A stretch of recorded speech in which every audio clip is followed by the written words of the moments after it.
പാഠം 692. ഞെട്ടിച്ചുകൊണ്ടൊരു അതിഥി.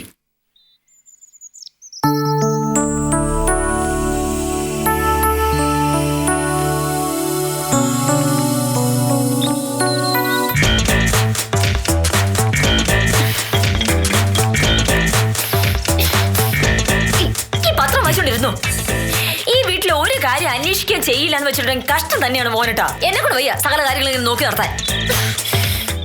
എനിക്ക് മനസ്സിലാവാൻ വേണ്ടിയാണ് പറയുന്നതെങ്കിൽ മനസ്സിലാവുന്ന രീതിയിൽ പറയണം. എന്താ നിന്റെ പ്രശ്നം? പുറകുവശത്തെ ആ 2 തെങ്ങിൽ നിറയെ തേങ്ങയാണ്. ആ ചന്ദ്രൻകുട്ടി വിളിച്ച് തേങ്ങ ഇടാൻ പറയണമെന്ന് ഒരാഴ്ചയായിട്ട് ഞാൻ മോഹനട്ടോട് പറയല്ലേ. അടുക്കളയിലെ ആവശ്യത്തിന് തേങ്ങയില്ല എന്നുള്ളത് ഒരു വലിയ പ്രശ്നം. അതിനേക്കാട്ടിലും വലിയ കാര്യമാണിത്. തേങ്ങ അവിടെ ഓട് പൊട്ടി. എന്റെ മോഹനട്ട് എത്ര ദിവസം കൊണ്ട് ഞാൻ പറയുന്ന കാര്യം ഇത്. മോഹനട്ട് രാവിലെ ആഫീസിലേക്കും പോയിട്ട് തിരിച്ചും വരുന്ന വഴി ചന്ദ്രൻകുട്ടി വീട്ടിലൊന്ന് കയറി പറഞ്ഞിട്ടുണ്ടായിരുന്നെങ്കിൽ അവൻ വന്ന് തേങ്ങ ഇട്ട് തരില്ലായിരുന്നോ? അവന്റെ വീട്ടിൽ കൃഷ്ണൻകുട്ടിയുടെ ചായക്കടയിലൊന്നും പറഞ്ഞു ഏൽപ്പിച്ചിരുന്നെങ്കിൽ ചന്ദ്രൻകുട്ടി പണ്ടേ വരില്ലായിരുന്നോ? അതങ്ങനെയാണ്. എന്റെ മോഹനട്ട് ഇതിലൊന്നും നേരം ഉണ്ടാവില്ല. രാവിലെ എഴുന്നേറ്റ് പത്രം തുറന്നു വെച്ച് ഇങ്ങനെ കാണാതെ പഠിക്കണം. പിന്നെ എന്തെങ്കിലും ഒരു കാരണം ഉണ്ടാക്കി എന്നോട് വഴക്കുണ്ടാക്കണം. അത് കഴിഞ്ഞ് മിടുക്കനായി വില്ലേജ് ഓഫീസിൽ പോയി നാട്ടുകാർ മുഴുവൻ മര്യാദ പഠിപ്പിക്കണം. ഇതല്ലാതെ വീടിന് കൂടെയുള്ള എന്തെങ്കിലും ഒന്ന് ചെയ്യാൻ നേരം ഉണ്ടാവില്ല, മനസ്സുണ്ടാവില്ല. ആ തെങ്ങിന്റെ ചൂട്ട് കൂടെ ഞാൻ അങ്ങോട്ട് കൂടെ നടക്കുന്നത്. ഒരു തേക്ക് എന്റെ തലയിൽ വീടുള്ള അവസ്ഥ മോഹനോടൊന്ന് ആലോചിച്ച് നോക്കിയേ. അതോടെ ഞാൻ രക്ഷപ്പെടും. അല്ലാതെ കാര്യോട്ടൊരു കാര്യം പറഞ്ഞ പുളിച്ച തമാശ പറഞ്ഞോണ്ട് വരല്ലേ. മോനട്ടാ, ഒരു കാര്യം ഞാൻ പറഞ്ഞേക്കാം. ചന്ദ്രൻകുട്ടി വിളിച്ചോണ്ട് വന്ന് ആ 2 തെങ്ങിലെ തേങ്ങ ഇടാനുള്ള ഏർപ്പാടുണ്ടാക്കിയില്ലെങ്കിൽ തേങ്ങ ഇനിയും വീഴും, ഓടി ഇനിയും പൊട്ടും. ഓട് മാറ്റി വെക്കാനുള്ള പൈസയെ മോഹനേട്ടന്റെ കയ്യിൽ തന്നെ പോവും. നോക്കിക്കോ. ആ തെങ്ങിലെ തേങ്ങ നമ്മുടെ ആവശ്യത്തിന് എടുത്തോളാൻ ഉൽപ്പന്നേട്ടൻ പറഞ്ഞു തന്നെ ഭാഗ്യമാണ്. പക്ഷെ തേങ്ങ വാങ്ങാൻ ചെലവാകുന്നതിനെക്കാട്ടിലും കാശ് ഓട് വാങ്ങിച്ചു കളയും മോഹനേട്ടൻ. കുടുംബത്തിന് യാതൊരു ഗുണമല്ല രാവിലെ പത്രം വച്ചോണ്ടിരുന്നോളൂ. വീട്ടിൽ കണ്ണ് കിട്ടാതിരിക്കാനാണോ കോലം കുത്തി വെച്ചാൽ ഇങ്ങനെ ഇരിക്കുന്നത്? കഷ്ടം തന്നെ.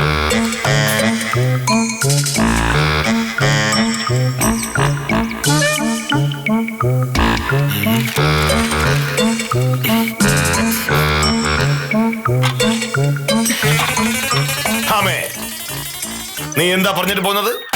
എന്നെ കൊണ്ട് ഈ കുടുംബത്തിന് ഒരു പ്രയോജനമില്ലെന്നോ? അതെവിടെ ന്യായം? ഞാൻ കഷ്ടപ്പെട്ട് ജോലി ചെയ്ത് സമ്പാദിക്കുന്ന കാശ് കൊണ്ടാണ് നീ 3 നേരവും വല്ലതൊക്കെ വെട്ടിവാരി കഴിക്കുന്നത്. എന്റെ ശമ്പളത്തിൽ നിന്നാണ് ഈ വീടിന് വാടക കൊടുക്കുന്നത്. ഞാൻ തരുന്ന പൈസ കൊണ്ടാണ് നീ ഇങ്ങനെ പുതിയ പുതിയ ചുരിദാറുകളൊക്കെ വാങ്ങിയിടുന്നത്. അത്രയ്ക്കങ്ങ് പോലെ മോനേട്ടാ. ഞാൻ ജോലി ചെയ്യുമ്പോഴും കിട്ടുന്നത് കാശ് തന്നെയാണ്. ആ പൈസ എല്ലാം ഞാൻ മോഹനേട്ടൻ കൊണ്ടു തരുന്നുണ്ട്. ഇപ്പൊ അതല്ലല്ലോ ഇവിടുത്തെ പ്രശ്നം. ഇവിടുത്തെ പ്രശ്നം എന്താ? മുറ്റത്തെ തെങ്ങിൽ തേങ്ങ വിളഞ്ഞു കിടക്കുകയാണ്. അടുക്കളയിൽ ആവശ്യത്തിന് തേങ്ങയില്ല. അതുപോലെ തേങ്ങ വീണ് ഇനി ഓട് പൊട്ടിക്കുകയോ ആർക്കെങ്കിലും എന്തെങ്കിലും പറ്റുകയോ ചെയ്യരുത്. ഞാനിപ്പോ എന്താ വേണ്ടത്? തെങ്ങ് കയറണോ എന്ന് ഞാൻ പറഞ്ഞോ? തേങ്ങയുടെ ചന്ദ്രൻകുട്ടിയെ വിളിക്കാൻ ഞാൻ മോഹനേട്ടനോട് പറഞ്ഞു തുടങ്ങിയിട്ട് ഒരാഴ്ചയായില്ലേ മോനേട്ടാ? എന്നിട്ട് ഇതുവരെ മോഹനേട്ടൻ അത് ചെയ്യാതിരുന്നത് എന്താണെന്നാണ് ഞാൻ ചോദിച്ചത്. നീ പറഞ്ഞ ദിവസം തന്നെ ഞാൻ ചന്ദ്രൻകുട്ടിയോട് കാര്യം പറഞ്ഞതാ. വന്ന് തേങ്ങ ഇട്ടോളാം സാറേ എന്നവൻ പറഞ്ഞതാ. അവൻ പറഞ്ഞത് ഞാൻ എന്ത് ചെയ്യാനാ? അവൻ വന്നില്ല എന്ന് കണ്ടപ്പോ പിറ്റേ ദിവസം കൂടി ഒന്ന് പറഞ്ഞുകൂടായിരുന്നോ മോഹനേട്ടന്? ആവശ്യക്കാരൻ നമ്മളല്ലേ മോഹനേട്ടാ? 2-3 പ്രാവശ്യം വരുമ്പോ ചന്ദ്രൻകുട്ടി വന്നിട്ടില്ലായിരുന്നോ? ഞാനൊരു വില്ലേജ് ഓഫീസറാണ്. ഈ നാട്ടുകാരെ മുഴുവൻ ബഹുമാനിക്കുന്ന ഉദ്യോഗസ്ഥൻ. അങ്ങനെയുള്ള ഞാൻ തേങ്ങ ഇട്ട് ആ ചന്ദ്രൻകുട്ടി, തേങ്ങ ഇട്ട് ചന്ദ്രൻകുട്ടി എന്ന് പറഞ്ഞ് അവന്റെ പിറകെ കിടക്കണോ? മോഹനേട്ടൻ വലിയ വില്ലേജ് ഓഫീസർ ആണെങ്കിൽ മോഹനേട്ടൻ കൊള്ളാം. ഇപ്പൊ ഇവിടുത്തെ പ്രശ്നം പരിഹരിക്കാൻ മോഹനേട്ടനെ കൊണ്ട് പറ്റുമോ? ഇല്ലല്ലോ. അതിൽ ചന്ദ്രൻകുട്ടി തന്നെ വേണ്ടേ? എന്നെ സംബന്ധിച്ചിടത്തോളം ഇപ്പൊ ഏറ്റവും വലുത് ചന്ദ്രൻകുട്ടി തന്നെയാ. ഓഹോ, ഒരു വില്ലേജ് ഓഫീസറായി എന്നേക്കാൾ വലുത് തെങ്ങി കയറാൻ നടക്കുന്ന ചന്ദ്രൻകുട്ടിയോ? എങ്കിൽ പിന്നെ നിനക്ക് നിന്റെ വീടിനടുത്തുള്ള ഏതെങ്കിലും തെങ്ങേറ്റക്കാരന്മാരെ കല്യാണം കഴിച്ചാൽ പറ്റുന്ന? അത് മതിയായിരുന്നു. അന്ന് എനിക്ക് ആ ബുദ്ധി പോയില്ലല്ലോ. ഇനി പറഞ്ഞിട്ട് കാര്യമില്ലല്ലോ. വില്ലേജ് ഓഫീസറുടെ വില എന്താണെന്ന് ശരിക്കറിയാത്തത് കൊണ്ടാണ് നീ ഇങ്ങനെയൊക്കെ പറയുന്നത്. ഓരോ ദിവസവും എന്നെ കാണാൻ വില്ലേജ് ഓഫീസിലേക്ക് വരുന്നത് ആരൊക്കെയാണെന്ന് നിനക്കറിയാമോ? സമൂഹത്തിലെ വലിയ വലിയ ആളുകൾ. അവർക്കൊക്കെ എന്നെ തികഞ്ഞ ബഹുമാനവും. നിനക്കാ എന്നെ ബഹുമാനമില്ലാത്തത്. ഇന്നലെ എന്നെ കാണാൻ വില്ലേജ് ഓഫീസർ വന്നത് ആരാണെന്ന് അറിഞ്ഞാൽ നീ ഞെട്ടും. അങ്ങനെ ഒരാളെ ഈ ജന്മത്ത് നേരിട്ട് കാണാൻ പോലും നിനക്ക് പറ്റില്ല. അതാരാണാവോ അത്ര വലിയ ആള്? ഹിറ്റ്ലറോ ബില്ലാദനോ? അല്ല, പേര് കേട്ടാ ഞാൻ ഞെട്ടും എന്ന് പറഞ്ഞോണ്ട് ചോദിച്ചത്. അതാരെങ്കിലും ആയിക്കോട്ടെ. മേൽ ഇങ്ങോട്ട് തേങ്ങയുടെയോ ഓടിന്റെയോ കാര്യം പറഞ്ഞാൽ ശല്യപ്പെടുത്താൻ വന്ന നീ വിവരം അറിയും. അഹങ്കാരി ഇല്ലേ ആഫീസർത്താ കളി. എന്താ കൂത്ത നോക്കണേ?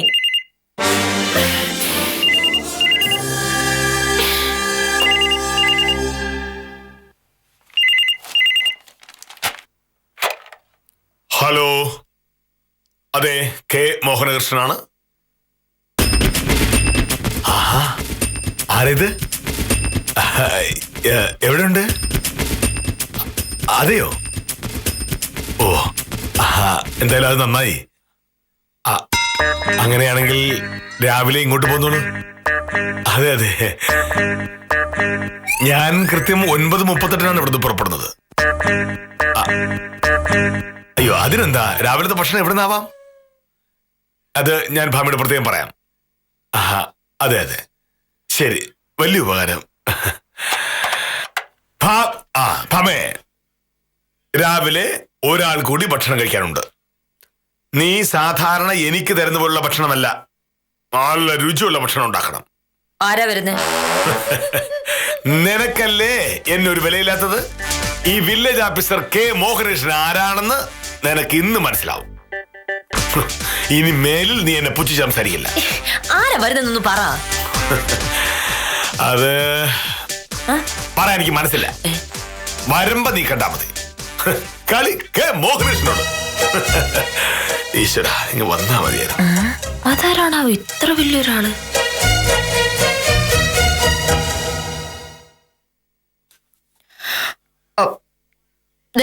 വരുന്ന ആരാണെന്ന് പറഞ്ഞിട്ടുണ്ടെങ്കിൽ മോഹനേട്ടർ കൊള്ളാം. ഇല്ലെങ്കിൽ കഴിക്കാൻ ഞാനൊന്നും ഉണ്ടാക്കാൻ പോകുന്നില്ല. മോഹനേട്ടന്റെ ആ VIP അതിഥി വരുമ്പോ ഞാൻ ഇങ്ങനെ കൈ വളർത്തി കാണിക്കും. പിന്നെ അതിന്റെ പേരിൽ എന്നോട് വഴക്കുണ്ടാക്കിയിട്ട് കാര്യമൊന്നും ഉണ്ടാവില്ല.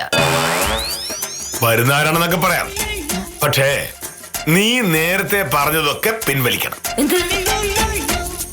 എന്നെ നാട്ടുകാർ മുഴുവൻ ബഹുമാനിക്കുന്ന ഒരു വില്ലേജ് ഓഫീസറാണ് എന്ന് ഞാൻ പറഞ്ഞപ്പോ നീ കളിയാക്കി. അത് പിൻവലിക്കണം. എന്നെ കൊണ്ട് കുടുംബത്തിന് ഗുണമില്ല എന്ന് നീ പറഞ്ഞു. അതും പിൻവലിക്കണം.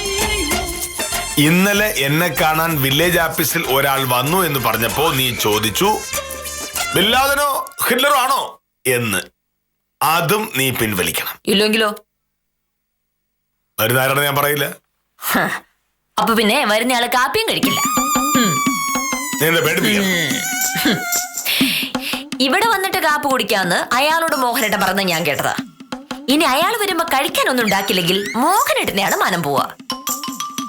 ഒരിക്കലുമില്ല. ഭർത്താവിനെ കാണാൻ വീട്ടിൽ വരുന്ന ഒരാൾക്ക് ഭക്ഷണം ഉണ്ടാക്കി കൊടുക്കാത്ത ഒരഹങ്കാരിയാണ് നീ എന്ന് വരുന്നയാൾ വിചാരിച്ചോളും. അതിന്റെ നാണക്കേട് നിനക്ക്. ഒരു നാളൊന്നും പറ മോനട്ടോ. അയ്യോ, അദ്ദേഹത്തിന് പെട്ടെന്ന് എത്തിയോ? നീ അപ്പുറത്തേക്ക് ചെല്ല്, ഞാൻ ഈ വേഷമൊക്കെ ഒന്ന് മാറ്റിട്ട് വരാം. ചെല്ല്.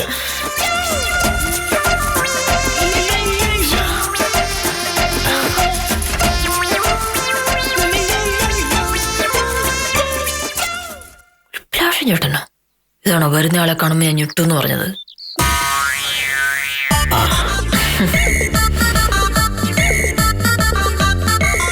നമസ്കാരം സത്യഭാമ. നമസ്കാരം. മോഹനേഷ് സാറല്ലേ? ഒരു പ്രാവശ്യം ഫോൺ വിളിച്ചപ്പോ മോഹനേട്ടനല്ലേ ഫോൺ എടുത്തത്? ഞാൻ ഫോൺ വിളിച്ചെന്നോ? എപ്പോ? അപ്പൊ ഒരു പ്രാവശ്യം ചേട്ടനല്ല വിളിച്ചത്. സാറില്ലേ സത്യഭാമ? ആഫീസ് പോകാൻ റെഡി ആവുന്നു, ഞാൻ വിളിക്കാം. അങ്ങനെയാണെങ്കിൽ വിളിക്കണമെന്നില്ല. വീടിന്റെ വാടകയൊക്കെ കൃത്യമായി എഴുതിക്കൊണ്ട് വന്നിട്ടുണ്ട്. ഇത് സാറിനെ ഏൽപ്പിച്ചാ മതി. ഒപ്പിട്ട് വെക്കാനേ സാറിനോട് പറഞ്ഞാ മതി. ഞാൻ ഇതുവഴി പോകുമ്പോ കയറി വാങ്ങിച്ചോളാം.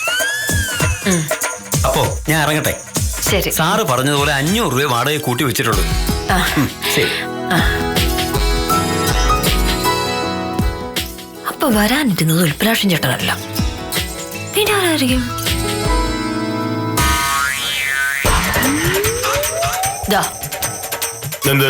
പുതിയ വാടക എഗ്രിമെന്റ് ഇതുമായിട്ട് ഉൽപ്രാക്ഷൻ ചേട്ടനാ വന്നത്. അതെയോ? എന്നിട്ട് ഉൽപ്രാക്ഷൻ ചേട്ടൻ എന്ത് പറഞ്ഞു? ഉൽപ്രാക്ഷൻ ചേട്ടൻ എന്ത് പറയാൻ? മോഹനേട്ടനെ കൊണ്ട് ഇത് ഒപ്പിടിപ്പിച്ച് വെക്കണമെന്ന് പറഞ്ഞു. എപ്പോഴെങ്കിലും ഇതുവഴി പോകുമ്പോ വാങ്ങിച്ചോളാന്ന് പറഞ്ഞു.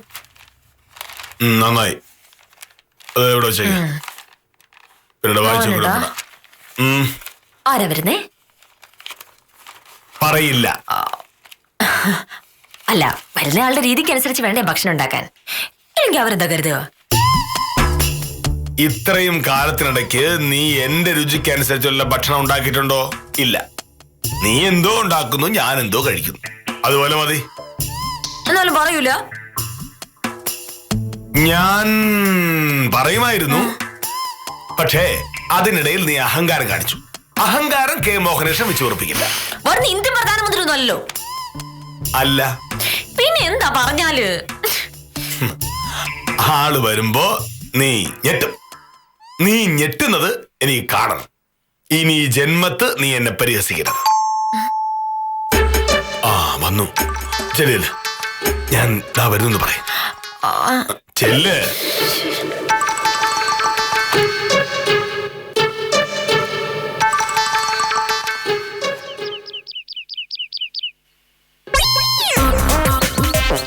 മീനാക്ഷി കാണുമ്പോ ചേട്ടന്റെ കാര്യം എന്താ?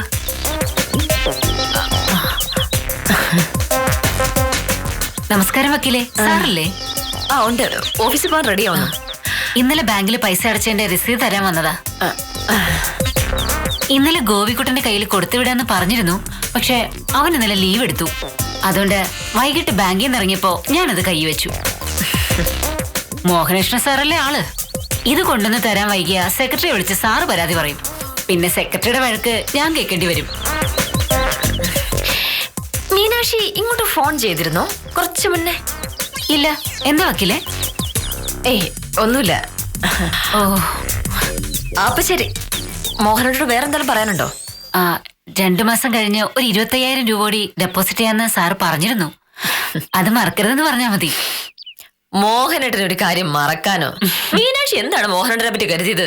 പൈസ ഡെപ്പോസിറ്റ് ചെയ്യുമെന്ന് പറഞ്ഞിട്ടുണ്ടെങ്കിൽ അത് ചെയ്തിരിക്കും. അപ്പൊ ഞാൻ വരട്ടെ. ശരി. മീനാക്ഷിയല്ല മോഹനേട്ടൻ കാത്തിരിക്കുന്നയാള്. പിന്നെ അതാരായിരിക്കും?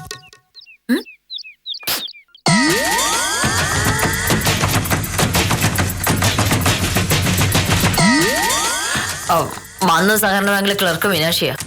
ഇന്നലെ കൊടുത്തുവിട്ട പൈസയുടെ രസീത് ദാ. ഇന്നലെ ഗോപിക്കുട്ടന്റെ കൈ കൊടുത്തുവിടാന്ന് പറഞ്ഞതാ. ഇന്ന് നീ ആഫീസിൽ പോകുന്ന വഴി ബാങ്കിൽ കയറി വാങ്ങുന്ന കരുതിയിരിക്കായിരുന്നു. മീനാക്ഷി അത് ഇങ്ങോട്ടുണ്ടെന്ന് നന്നായി. അതെ, അതൊന്നും അല്ലല്ലോ ഇപ്പോഴത്തെ പ്രശ്നം. വരുന്ന ആരാന്നൊന്നും പറ. നീ എന്താ ഭാമി ഇങ്ങനെ? ഇടക്കിടക്ക് നീ എന്നെ പേരട്ടും. അത് കഴിഞ്ഞ് പിന്നെ സ്നേഹം കൂടാൻ വരും. നമുക്ക് എന്താ വേണ്ട? മോഹനേട്ട കാണാൻ വരുന്ന ആരാന്നൊന്നും പറ. ആ ഉത്തമനാണ്. എന്തായാലും എന്നെ കാണാൻ വരുന്നത് ഉത്തമനല്ല. ആരാന്ന് മോനോട് പറയുന്നുണ്ടല്ലോ. ഉത്തമൻ വിളിച്ചത് വക്കോലെ എന്നാണ്. അതായത് നിന്നെ കാണാനാണ് ഉത്തമൻ വന്നത്.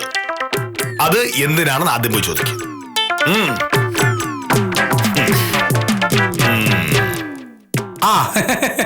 നമസ്കാരം വക്കീലെ. 2 ദിവസം ഭയങ്കര തിരക്കിലായിരുന്നു, അതുകൊണ്ടാണ് ഇങ്ങോട്ട് വരാൻ പറ്റാത്തത്. കൃഷ്ണകുമാറിന്റെ കേസിന്റെ കാര്യം എന്തായെന്ന് ചോദിക്കാൻ വേണ്ടിയിട്ടാണ് വന്നത്. കൃഷ്ണകുമാറിന്റെ കേസ് അടുത്ത ആഴ്ചത്തേക്ക് അവധിക്ക് വെച്ചിരിക്കുകയാണെന്ന് ഞാൻ കൃഷ്ണകുമാറിനെ വിളിച്ച് പറഞ്ഞിരുന്നു. പിന്നെന്താണ് പ്രശ്നം? ഓ, അത് ഞാൻ അറിഞ്ഞില്ല ഏട്ടാ. എന്നാ പിന്നെ ശരി. വേറെ കുറച്ച് ചില പരിപാടികളുണ്ട്. ശരി. 2 ദിവസം ഞാൻ സ്ഥലത്തില്ലാത്തതുകൊണ്ട് എല്ലാം മുടങ്ങി കിടക്കുകയാണ്. സാറില്ലേ? കാണാനില്ലല്ലോ. ഓഫീസിൽ പോകാൻ റെഡി ആവുന്നു. അത് പറഞ്ഞപ്പോഴാണ് ഞാൻ ഓർത്തത്. ഇന്നലെ സാറിന്റെ ആഫീസിൽ വന്ന് ആരാണെന്ന് വക്കീൽ അറിഞ്ഞു കാണുമല്ലോ. ആരാ? വെറുതെ എന്നെ പറ്റിക്കൊന്നും വേണ്ട. സാറ് വക്കീലിനോട് കാര്യം പറഞ്ഞു കാണും. എന്നോട് പറഞ്ഞില്ല ഉത്തമ. ഇന്നലെ ആഫീസിൽ വന്ന് ആരാണെന്ന് അറിഞ്ഞിട്ടുണ്ടെങ്കിൽ ഞാൻ ഞെട്ടും എന്ന് പറഞ്ഞു. പക്ഷെ ആളെ പറഞ്ഞില്ല. എന്റെ വക്കീലെ, പേര് കേട്ട പാട്ടുകാരനല്ലേ ജയകൃഷ്ണൻ? പുള്ളിക്കാരൻ തന്നെ. ഏത് സിനിമയിലൊക്കെ പറഞ്ഞു ജയകൃഷ്ണനോ? അത് എന്നെന്ന് പഞ്ചായത്ത് ആഫീസിന്റെ അടുത്ത് ജയകൃഷ്ണൻ കുറച്ച് സ്ഥലം വാങ്ങിച്ചിട്ടുണ്ട്. അതിന്റെ പോക്കോനുമായി ബന്ധപ്പെട്ട് ഇന്നലെ വില്ല ഓഫീസിൽ ചെന്നിരുന്നു. ആള് ജയകൃഷ്ണനാണെന്ന് അറിഞ്ഞതോടെ വില്ല ഓഫീസിൽ ആളങ്ങ് കൂടി. ആ ജനക്കൂട്ടത്തിനിടയിലൂടെ വളരെ ബുദ്ധിമുട്ടിയാണ് മോഹനേട്ടൻ സാറ് ജയകൃഷ്ണനെ കാറിൽ കയറ്റി വിട്ടത്. എന്തെങ്കിലും അത്യാവശ്യമുണ്ടെങ്കിലും വീട്ടിലേക്ക് വന്നാ മതി എന്ന് പറഞ്ഞാണ് സാറ് ജയകൃഷ്ണനെ പറഞ്ഞു വിട്ടത്. സത്യമാണോ ഉത്തമ? ഞാൻ എന്തിന് കള്ളം പറയണം? രാവിലെ കൃഷ്ണൻകുട്ടിയുടെ ചായക്കട എന്നാണ് ഞാൻ ഈ വിവരം അറിഞ്ഞത് തന്നെ. നാട്ടിൽ ഇപ്പൊ മൊത്തം ഇതല്ലേ സംസാര വിഷയം. ഇത്രയും വലിയൊരു പാട്ടുകാരൻ നമ്മുടെ വില്ലേജ് ഓഫീസിൽ കയറി വരിക എന്ന് പറഞ്ഞാൽ ചെറിയ കാര്യമാണോ? വില്ലേജ് ഓഫീസിൽ മാത്രമല്ല ഉത്തമ, ആൾ ഇവിടെയും വരും. ഇവിടെ എന്ന് വില്ലേജ് ഓഫീസർ അത്രയ്ക്ക് അഹങ്കരിച്ചപ്പോഴേ എനിക്ക് തോന്നിയിരുന്നു ഇതിലെന്തോ കാര്യമുണ്ട്. അപ്പൊ ഇതായിരുന്നല്ലേ കാര്യം. എന്താണ് വക്കീലേ? എന്താ ഉത്തമ രാവിലെ? നമസ്കാരം സാറേ. ഞാൻ ഈ വക്കീലിനെ കണ്ടൊരു കേസിന്റെ കാര്യം പറയാൻ വേണ്ടിട്ട് ഇറങ്ങിയതാണ് സാറേ. ഇന്നലെ വില്ലേജ് ഓഫീസിൽ ഒരു വലിയൊരു VIP വന്ന കാര്യം ഞാൻ അറിഞ്ഞ്. സാറേ, സാറ് ജയകൃഷ്ണനോട് സംസാരിച്ചോ? വില്ലേജ് ഓഫീസിൽ വരുന്ന ഒരാളോട് സംസാരിക്കാതിരിക്കാൻ പറ്റുമോ ഉത്തമ? പക്ഷെ എന്നാലും അയാളെയൊക്കെ നേരിട്ട് കാണുക എന്ന് വെച്ചാ ചില്ലറ കാര്യമാണോ സാറേ? സാറിന്റെ ഒരു ഭാഗ്യം. ഉത്തമ, ഓ പാട്ടുകാരൻ ജയകൃഷ്ണനായാലും ഇന്ത്യൻ പ്രധാനമന്ത്രി ആയാലും വസ്തു വാങ്ങിയാൽ പോക്കുവരവ് ചെയ്യണം. പോക്കുവരവ് എവിടെ നടക്കും? വില്ലേജ് ഓഫീസിൽ മാത്രമേ നടക്കൂ. അതുകൊണ്ട് ഇതുപോലെ ഒരുപാട് വലിയ വലിയ ആൾക്കാർ വില്ലേജ് ഓഫീസിൽ വന്നു പോകാറുണ്ട്. അതിന് മറ്റുള്ളവർ അസൂയപ്പെട്ടിട്ട് കാര്യമില്ല. എനിക്ക് അസൂയൊന്നും ഇല്ല സാറേ. ഞാൻ ഉത്തമന്റെ കാര്യമല്ല പറഞ്ഞത്. ഭാമയ്ക്ക് വില്ലേജ് ഓഫീസ് എന്ന് പറഞ്ഞാൽ പുച്ഛമാ. പക്ഷേ ഒരു വില്ലേജ് ഓഫീസറുടെ വില എന്താണെന്ന് ഈ നാട്ടുകാർക്ക് മുഴുവൻ മനസ്സിലായല്ലോ. എന്റെ അമ്മോ, നാട്ടിലിറങ്ങിയപ്പോ അത് മാത്രമേ ഉള്ളൂ സംസാര വിഷയം. ഇത് ഒരു തുടക്കം മാത്രമാണ് ഉത്തമ. നാട്ടുകാർ ഇനിയും എന്തൊക്കെ കാണാനും കേൾക്കാനും ഇരിക്കുന്നു. എനിക്ക് വയ്യ. ശരി ശരി സാറേ. ശരി. ഹലോ, അതെ, കെ മോഹനകൃഷ്ണനാണ്. നമസ്കാരം സാർ. ഞാനിന്ന് കൃത്യം 10:30 താലൂക്ക് ഓഫീസിലെത്തും. സാറ് പറഞ്ഞതുപോലെ തന്നെ റിപ്പോർട്ട് ചെയ്തിട്ടുണ്ട്. അതെ, 10 മണിക്ക് ഓഫീസിൽ ചെന്ന് കുറച്ച് ജോലി തീർക്കാനുണ്ട്. അത് കഴിഞ്ഞ് ഞാൻ നേരെ അങ്ങോട്ട് വരാം. ശരി സാർ.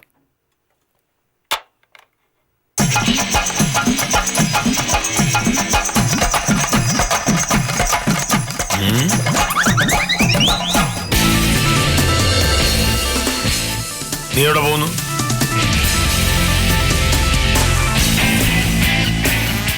ഞാനിവിടെ പോണില്ല. പിന്നെന്താ ഈ വേഷം? മോഹനേട്ടാ, വീട്ടിലൊരു അതിഥി വരുമ്പോ വരുന്നയാളെ പറ്റി വീട്ടിലുള്ളവരോട് പറയുക എന്നുള്ളതാണ് ഒരു മര്യാദ. ആ മര്യാദ മോഹനേട്ടൻ അറിയാത്തതുകൊണ്ട് ഞാൻ വളരെ കഷ്ടപ്പെട്ട് വരുന്ന ആരാണെന്ന് കണ്ടുപിടിച്ചു. അത്രയും പ്രധാനപ്പെട്ട ഒരാൾ വീട്ടിൽ വരുമ്പോ വീട്ടിലുള്ളവര് മാന്യമായിട്ട് വസ്ത്രം ധരിക്കണമല്ലോ. അതുകൊണ്ടാണ് ഞാൻ സാരി ഉടുത്തത്. വരുന്ന ആരാണെന്ന് നീ എങ്ങനെ അറിഞ്ഞു? വില്ലേജ് ഓഫീസർ അത്ര ബുദ്ധി എനിക്കില്ലെങ്കിലും പക്ഷെ അത്യാവശ്യം വിവരമുള്ള ഒരു വക്കീലാണ് ഞാൻ. ഇതൊക്കെ കണ്ടുപിടിക്കാനുള്ള സാമർഥ്യം എനിക്കുണ്ട്. മോഹനേട്ടൻ കൊള്ളാലോ. ഒരാൾ വീട്ടിൽ വരുമ്പോ തേച്ചും എനിക്ക് ഷർട്ടും മുണ്ടും ഒക്കെ എടുത്തിട്ട് യോഗ്യനായിട്ട് മോഹനേട്ടൻ നിൽക്കാം. പക്ഷെ ഞാൻ അങ്ങനെ ഒന്നും ചെയ്യാൻ പാടില്ല. ആ ചുരിദാർ വിട്ട് കോലം കെട്ട് നിൽക്കണം. അതായിരുന്നല്ലോ സാറിന്റെ ഉദ്ദേശം. ചുരിദാറ് മാറ്റി സാരി ആക്കിയത് കൊണ്ടൊന്നും ഈ കോലത്തിൽ ഒരു വ്യത്യാസം എനിക്ക് തോന്നുന്നില്ല. അത് ഞാനങ്ങ് സഹിച്ചു പോരെ. ഇത്തവണ ഞാൻ കാത്തിരുന്ന ആള് തന്നെ. എങ്ങോട്ടാ പോണേ? ഇവിടെ നിന്നാ മതി. ആദ്യം ഞാൻ പോവാ.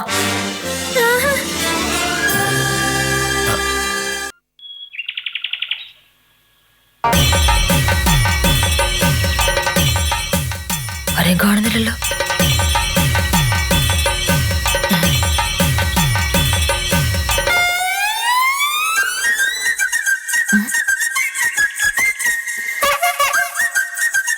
ആരാ ഭാമേ? ഇവിടെ ആരല്ലോ പറഞ്ഞിട്ട്. അപ്പൊ ആരാ കോലുമേലടിച്ചത്? ആരുള്ളത്? ആര് പറഞ്ഞു? ആളുണ്ടല്ലോ. ആര്?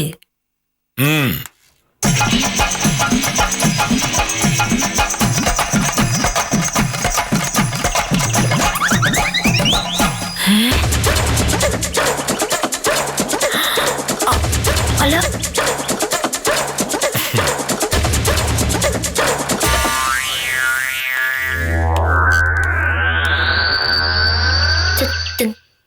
ചന്ദ്രൻകുട്ടിയോ? അതെ, ചന്ദ്രൻകുട്ടി. ചന്ദ്രൻകുട്ടിയാണ് എന്നെ ഫോണിൽ വിളിച്ചത്. എന്താ? അപ്പൊ വരുന്നയാളെ കാണുമ്പോ ഞാൻ ഞെട്ടൂന്ന് പറഞ്ഞതോ? നീ ഞെട്ടിയല്ലോ. നിന്റെ ഞെട്ടൽ ഇപ്പോഴും മാറിയിട്ടില്ല. നീ തേങ്ങയിടുന്ന കാര്യം എന്നോട് പറഞ്ഞ അന്ന് തന്നെ ഞാൻ ചന്ദ്രൻകുട്ടിയോട് പറഞ്ഞായിരുന്നു. പക്ഷെ ചന്ദ്രൻകുട്ടിക്ക് സമയം കിട്ടിയില്ല. ഇന്ന് രാവിലെ വിളിച്ചപ്പോ ഞാൻ പറഞ്ഞു നേരെ ഇങ്ങ് പോരാ. അപ്പൊ ചന്ദ്രൻകുട്ടി പറഞ്ഞു ചായ കുടിച്ചിട്ട് വരാമെന്ന്. പക്ഷേ ചായ കുടിക്കാൻ പോയാൽ ചന്ദ്രൻകുട്ടിയെ ആരെങ്കിലും തട്ടിക്കൊണ്ടുപോകുന്ന അറിയാവുന്നത് കൊണ്ട് ഞാൻ പറഞ്ഞു ഇവിടെ വന്നിട്ട് ചായ കുടിക്കാമെന്ന്. വില്ലേജ് ഓഫീസർ കെ മോഹനകൃഷ്ണ വില എന്താണെന്ന് ഞാൻ മനസ്സിലാക്കുമെന്ന് പറഞ്ഞതോ? നീ അടുക്കളയിൽ വെച്ച് എന്നോട് പറഞ്ഞു ഞാൻ രാവിലെ എഴുന്നേറ്റാൽ പത്രം വായിക്കും, പിന്നെ വഴക്കുണ്ടാക്കും, എന്നിട്ട് ഓഫീസിൽ പോയി നാട്ടുകാരുടെ മെക്കിട്ട് കയറും, അത്രേ ഉള്ളൂ. അല്ലാതെ എന്നെ കൊണ്ട് ഈ കുടുംബത്തിന് ഒരു പ്രയോജനമില്ല. തേങ്ങ ഇടാനുള്ള ആളെ വിളിച്ചുകൊണ്ട് വരുന്നവനാണ് കുടുംബത്തിന് പ്രയോജനം എന്നും ചന്ദ്രൻകുട്ടി താവുന്നു. അപ്പോ എന്നെ കൊണ്ട് പ്രയോജനം ഉണ്ടെന്ന് മനസ്സിലായല്ലോ. അതാ ഞാൻ പറഞ്ഞത് കെ മോഹനകൃഷ്ണൻ ആരാണ് എന്ന് നീ ഇന്ന് അറിയാൻ പോവുകയാണ് എന്ന്.